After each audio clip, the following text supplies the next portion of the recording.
उपस्थित भारत सरकार में मंत्री बहन शोभा करंदलाजे जी, हमारे बहुत ही होनहार प्रत्याशी श्री दीपक डोडैया जी, हमारे कैंडिडेट, हमारे डीएस अरुण जी, हमारे एमएलसी एमके प्रणेश जी, कमल रुद्रप्पा जी डिस्ट्रिक्ट के प्रेसिडेंट, जेएस रघु जी, सतीश गर्ग जी, प्रेम कुमार जी जो मंडल के इलेक्शन के इंचार्ज हैं, और यहाँ कलसा में एकत्र आए हमारे माताएं, बहनें, बुजुर्ग, नौजवान साथी और मीडिया के मेरे साथी, प्रिंट मीडिया और इलेक्ट्रॉनिक मीडिया के मेरे साथी। मेरा यह सौभाग्य है कि मुझे आज कलसा में दीपक डोडैया जी के लिए बोलने का अवसर मिला है और आप सब लोग इतनी बड़ी संख्या में यहाँ पर एकत्र आए हैं। थोड़ा समय का, क्योंकि मुझे बताया गया कि 2 बजे तक का परमिशन है, इसलिए मैं 10-12 मिनट में जो बोल सकूंगा वो जरूर बोलूंगा। चुनाव के दृष्टि से जो मुद्दे हैं वो सबसे पहले मैं आपके सामने रखना चाहता हूं। यह चुनाव सिर्फ दीपक का नहीं है, यह चुनाव शोभा जी का नहीं है, यह चुनाव हमारे डीएस अरुण जी का नहीं है, प्रणेश जी का नहीं है। यह चुनाव election is of the future of Karnataka. यह कर्नाटक के भविष्य का चुनाव है।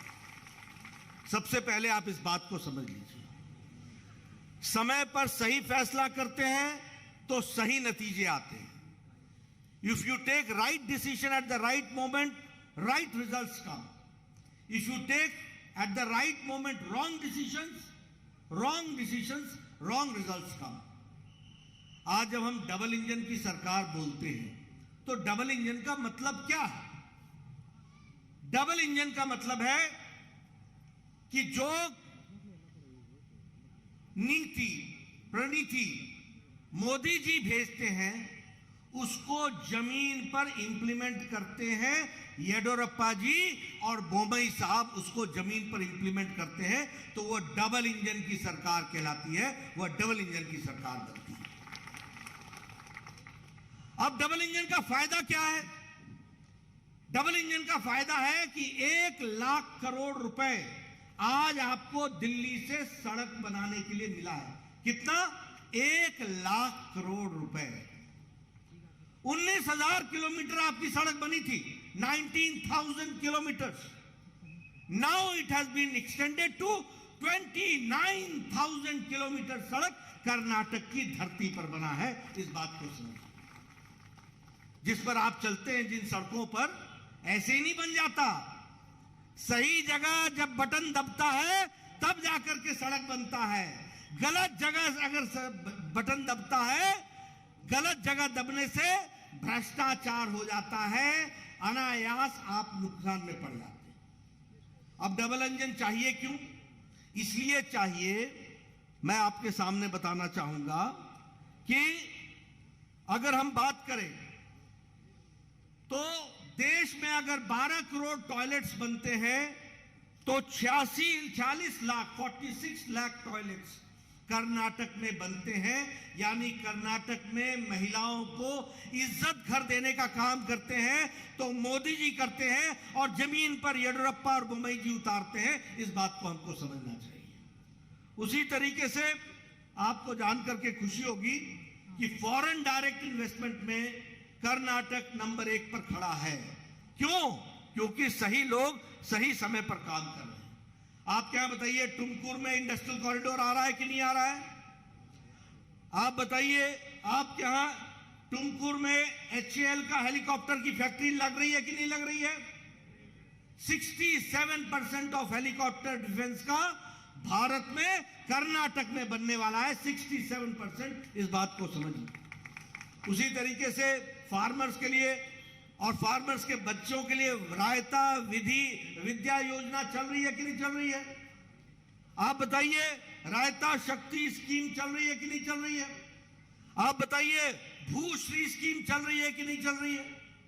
तो डबल इंजन की सरकार होती है तो बोम्मई साहब भी काम करते हैं और हमारे मोदी जी का जो आशीर्वाद है वो पूरा का पूरा कर्नाटक को मिल रहा है, इस बात को समझना चाहिए। लेकिन मैं ये भी कहूंगा, अभी ये अपर भद्रा के लिए 5300 करोड़ रुपए प्रोजेक्ट के रूप में दिया है। उसी तरीके से आप बताइए, इतने सालों से आप लगे थे, हमारे लंबानी और कुर्बा हट्टी के लिए रेवेन्यू विलेज बना दिया कि नहीं बना दिया? रेवेन्यू विलेज बनाया कि नहीं बनाया? उनको अधिकार मिला कि नहीं मिला, इस बात को भी समझना चाहिए। लेकिन एक बात मैं आपको बताना चाहता हूं कि जब कांग्रेस की सरकार और जेडीएस की सरकार थी तो किसान सम्मान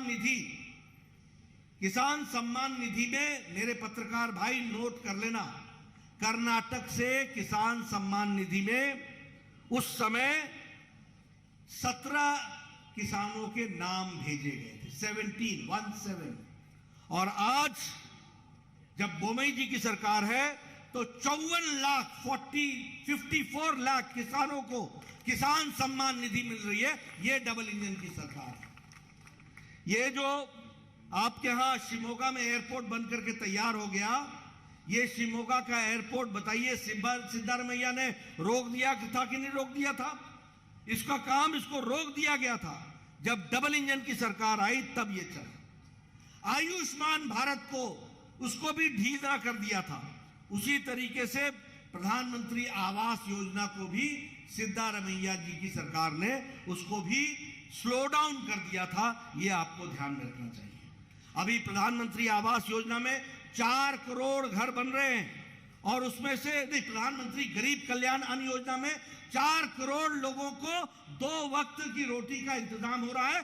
5 किलो चावल या 5 किलो गेहूं, 1 किलो नमक देने का इंतजाम अगर मोदी जी ने किया है तो बोमई साहब ने उसको 4 करोड़ जनता तक पहुंचाने का काम कर्नाटक ने किया है। यह हमको समझना चाहिए। इसलिए डबल इंजन की सरकार का आवश्यकता है। दूसरी बात, सामाजिक न्याय। आप बताइए, हमारे एससी भाइयों को 2% का रिजर्वेशन एक्स्ट्रा मिला कि नहीं मिला? मिला कि नहीं मिला? आप बताइए, हमारे आदिवासी भाइयों को 4% का रिजर्वेशन एक्स्ट्रा मिला कि नहीं मिला? आप बताइए कि हमारे वोकालिंगा को 2% का रिजर्वेशन मिला कि नहीं मिला? आप बताइए, लिंगायत के भाइयों को 2% का रिजर्वेशन मिला कि नहीं मिला? और आज सिद्धारमैया और डीके शिव कुमार कह रहे हैं कि हम ये रिजर्वेशन वापस लेंगे और धर्म के आधार पर रिजर्वेशन देंगे। धर्म के आधार पर रिजर्वेशन देना संवैधानिक दृष्टि से गलत है। यह गलत था, संविधान की दृष्टि से गलत था, जिसको इतने दिनों तक यह सिद्धारमैया और इनकी सरकारें देने का काम करती थी। आज अगर आप धार्मिक आधार पर रिजर्वेशन दोगे तो किसका रिजर्वेशन लोगे? वोकालिंगा का रिजर्वेशन लोगे? एससी का रिजर्वेशन लोगे? लिंगायत का रिजर्वेशन लोगे? एसटी का रिजर्वेशन लोगे? किसका रिजर्वेशन लोगे? इसलिए सामाजिक सद्भाव की दृष्टि से काम करने का काम हमारे यहां किया गया है। आजकल कांग्रेस के लोगों को लिंगायतों की बड़ी चिंता हो गई है, बहुत चिंता हो गई। आप बताइए, निजलिंगप्पा क्या थे? लिंगायत थे कि नहीं थे? उनको बेइज्जती करके निकालने का काम किसने किया था? आप बताइए, ये पाटिल साहब जो मुख्यमंत्री थे, उनको बेइज्जत करके निकालने का काम किसने किया था? कांग्रेस की सरकारों ने किया था। आज बहुत बड़े आप हितैषी लिंगायत के बनते हैं।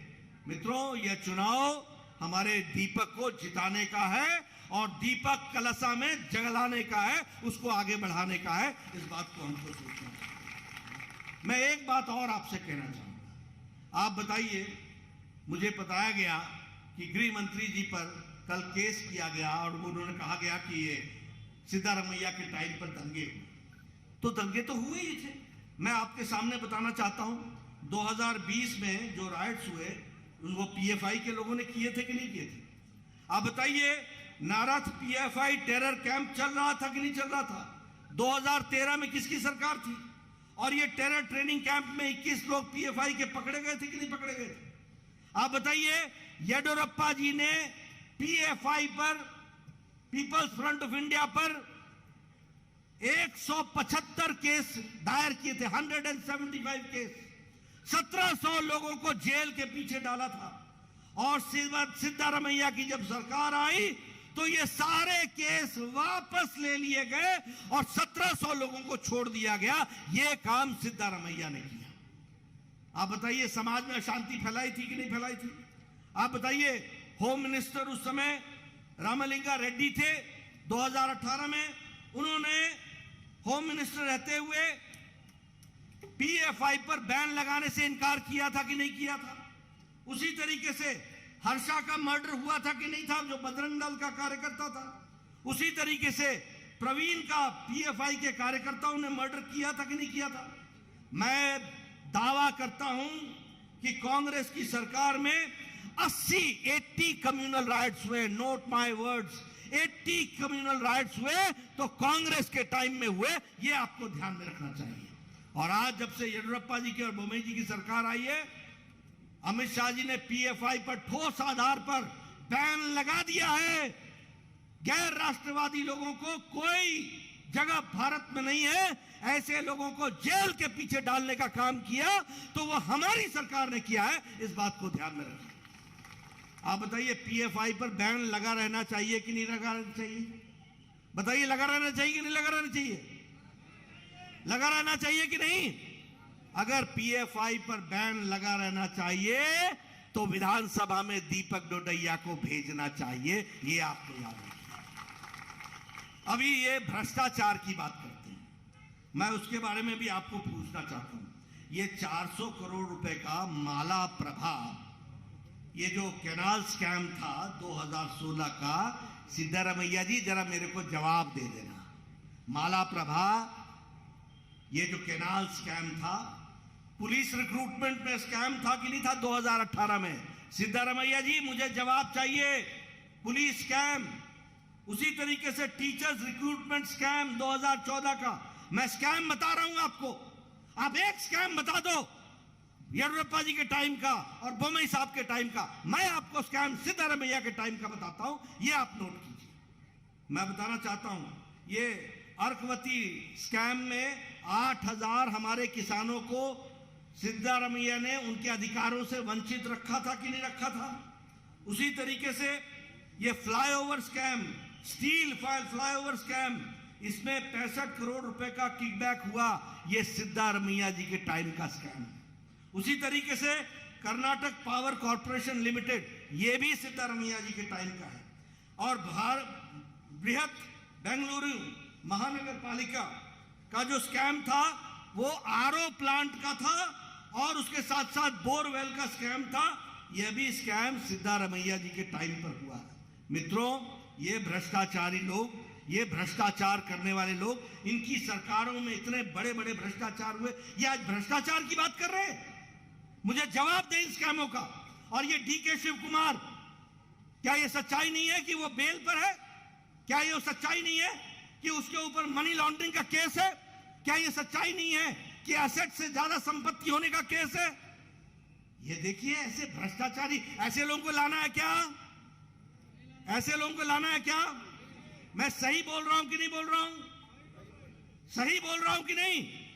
अगर सही बोल रहा हूं तो दीपक डोडैया को विधानसभा में भेजना है, कमल के निशान पर बटन दबाना है। मित्रों, ये भ्रष्टाचार, ये अनाचार और ये वंशवाद, इसकी फैक्ट्री कांग्रेस पार्टी है। इसकी फैक्ट्री है कांग्रेस पार्टी। जहां आएंगे वहां भ्रष्टाचार ही करेंगे, जहां आएंगे वहां भ्रष्टाचार पहुंचाएंगे। आप बताइए, कर्नाटक को भ्रष्टाचार मुक्त रखना है ना? भ्रष्टाचार मुक्त रखना है ना? अगर रखना है तो फिर दीपक डोडैया को विधानसभा में भेजना है। इस बात को याद रखिए। मैं आपका ज्यादा समय नहीं लूंगा और आप सब लोगों ने मेरी बात को बड़े ध्यान से सुना है। मैं समय की पाबंदी के कारण अपनी बात को यही विराम देता हूं और दीपक जी को चुनाव जिताइए, यही आपसे निवेदन करता हूं। बहुत बहुत धन्यवाद।